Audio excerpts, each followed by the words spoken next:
Ja moin, in diesem Video zeige ich euch, wie ihr PowerShell unter macOS installieren könnt. Beziehungsweise ich erzähle auch so ein bisschen darüber, warum man das überhaupt tun sollte.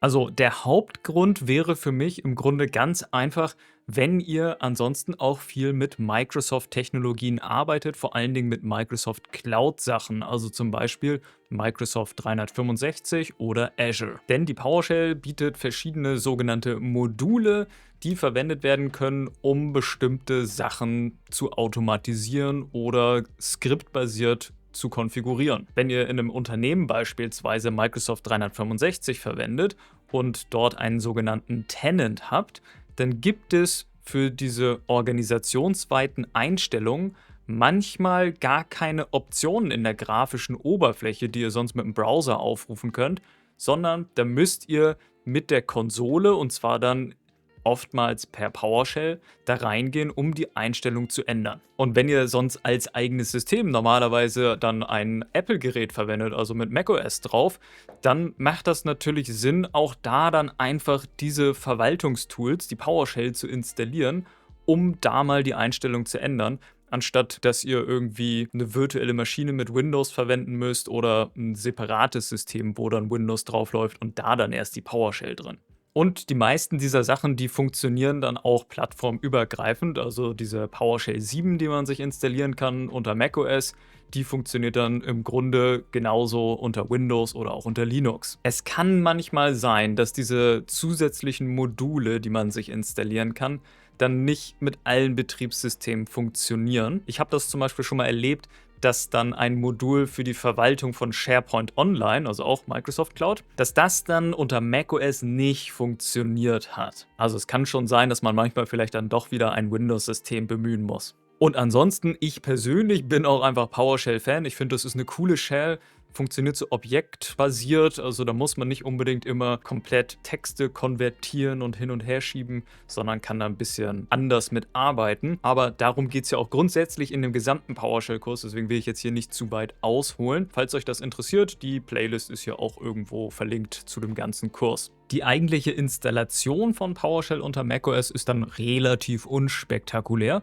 Es gibt einen Dokumentationsartikel von Microsoft dazu, den ich natürlich auch unten in der Videobeschreibung verlinke. Es gibt einige verschiedene Methoden, wie PowerShell dann installiert werden kann, wobei die Installation mit dem Homebrew Package Manager die empfohlene ist und das werde ich jetzt auch machen. Die anderen Methoden, die werde ich jetzt nicht demonstrieren. Falls die für euch irgendwie notwendig sein sollte, dann könnt ihr das ja nochmal in der Doku nachschlagen und das dann dementsprechend durchführen. Gut, auf meinem System ist Homebrew noch nicht installiert, weil das ein neues Mac-System ist. Das heißt, ich kopiere mir hier einmal den Befehl, mit dem Homebrew installiert werden kann, und dann starte ich ein Terminal. Und dann mit einem Rechtsklick und Paste kann ich den Befehl einfügen und dann einmal Enter, um es zu bestätigen, und dann werde ich nach dem Admin-Passwort gefragt, also sudo access. Das gebe ich also einmal ein, bestätige nochmal mit Enter und dann gibt es hier eine kurze Info, was jetzt installiert wird an Homebrew-Sachen, und das kann dann auch nochmal mit Enter bestätigt werden, sonst geht es nicht weiter.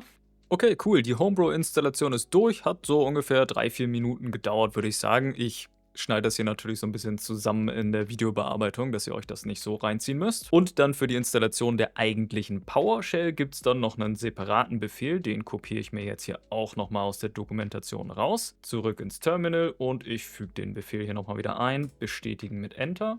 Hat noch nicht funktioniert. Ich glaube, ich muss das Terminal einmal neu starten. Also, neuer Versuch und nochmal einfügen und Enter. Das sieht schon besser aus. Gut, ich werde nochmal nach dem Passwort gefragt. Sudo, gibt das also ein und Enter. Und PowerShell was successfully installed. Das klingt gut. Und jetzt können wir es theoretisch starten, indem wir pwsh eingeben. Kann sein, dass wir auch nochmal das Terminal neu starten müssen. Ne, cool, funktioniert sofort. Sehr schön. Gut, als allererstes möchte ich mir die Variable $PSVersion-Table ansehen. Das ist so eine automatische Variable, mit der wir einfach so ein bisschen Versionsinfo zur installierten PowerShell angezeigt bekommen.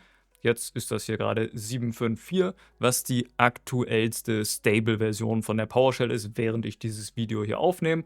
Wenn ihr es irgendwann in der Zukunft schaut, dann wird es wahrscheinlich da schon eine neuere Version geben. Und ja, jetzt können wir auch ganz normale PowerShell-Commandlets ausführen, wie zum Beispiel getChildItem, um die Elemente im aktuellen Ort aufzulisten. Also ich bin jetzt hier in Users Andreas Diekmann und kriege jetzt hier meine ganzen anderen Ordner angezeigt, die in meinem User-Profil sind. Und einen kleinen Tipp wollte ich euch hier zum Ende nochmal mitgeben. Und zwar, wenn ihr mit der PowerShell irgendwas entwickelt, was vielleicht auf verschiedene Betriebssysteme abzielt, also dass dann zum Beispiel unter macOS anders verfahren werden soll als unter Linux, da gibt es auch so automatische Variablen, mit denen ihr das einfach prüfen könnt. Und zwar gibt es die Variable isMacOS und die enthält jetzt hier unter macOS den Wert True. Unter Windows würde das natürlich dann stattdessen False sein. Aber wenn ich stattdessen isWindows prüfe, das ist False. Und es gibt auch noch isLinux oder isLinux, das ist auch False. Ach, und wenn ihr die PowerShell am Ende schließt, dann wird euch wahrscheinlich dann hier noch so ein Dialog angezeigt,